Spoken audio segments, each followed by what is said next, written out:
The Husqvarna Viking Amber S100 is loaded with features including differential feed. Now, if you've ever stitched something on stretchy fabric and it comes out wavy, or maybe it's on like a satin fabric or slippery fabric and it comes out kind of partially kind of puckered, differential feed is going to be the solution to correct this.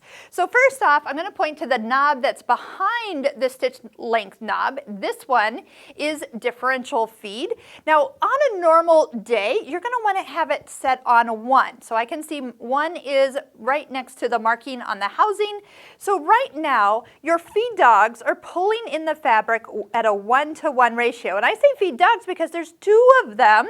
If you lift up the presser foot and look in from the left side here, you're going to see a set in the front and a set in the back. Well, the cool thing is with differential feed, you can adjust one to pull more or less than the other. Now, I will tell you, you don't have to use this a lot, but you never know when you need it. And if your serger has it, you are going to love it. If you have ever experienced the joys of using a walking foot on your sewing machine, this would be a serger's version of a walking foot, being able to keep all your fabrics coming through nice and even. Now, I have at times picked fabric for classes that when I'm at the store, I'm like, ooh, this is really, really stretchy, this is going to be awful, and then did it at a serger class, and the fabric actually minded everything. It came out beautiful, no differential feed needed. So just because it feels like it's going to be stretchy doesn't mean you will have to use differential feed. But when you need it, like I said, you need it. So take a look at your knob. You are noticing that it will go as high as 2 and as low, so less than 1, to 0.7. So when I have stretchy fabric, what I need to do is kind of have it not be pulled apart, but I need it to ease in. So I actually go into a higher number, even like 1.5. You don't have to go straight to 2, because that would pull in twice as much fabric. But every fabric's going to be different, so you are going to need to test and see where that actually is going to be best set.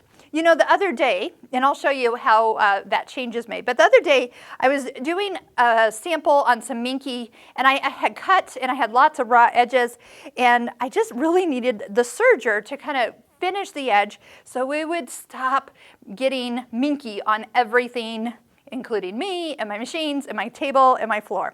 So I just ran it through the serger. Well, minky's gonna be very, very stretchy. This like Sherpa fabric, wowzers. I set this at a super high differential feed, single layer. Otherwise it was coming out the serger wavy, wavy, wavy. And I wanted it to just kind of handle nicely.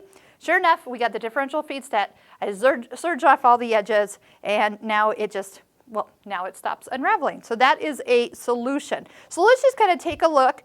You'll see that, you know, you can kind of see the wave. If I kind of put this back flat, it kind of wants to like curve is what will happen. Well, that's not how it's probably going to be. So let's go ahead. I've set it to 1.5.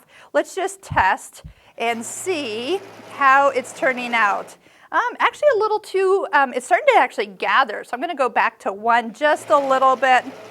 So it's kind of just a little bit of help, but I don't need a ton of help. So see how that kind of helped bring it back in, and now it's going to lay perfectly flat where before it was kind of starting to flute. So it is something, and I will tell you, if you don't remember which way to turn that dial, one's going to make it worse, and the other one is going to make it better. So that is something to just kind of work with. Now the 0.7 would be as if you're sewing 2 pieces of satin fabric together, and that bottom layer ends up being shorter than the top at the end. What's happening is that bottom layer is going faster. So by going less, the feed dogs are actually like going, whoa, don't come in as fast, and like holds it back a little bit. And that is what you use the other direction for. But if you can play around or try something with knits if you've never done that before, our Craftsy classes that we recommend that include projects are linked below in the description for online projects to help you master your serger to all new levels. They'll have you try some different fabrics there, and differential feed will probably come into play. Check out all of our videos. Make sure you subscribe to our YouTube channel and click like on every video that you watch so we can keep bringing you awesome content like this one.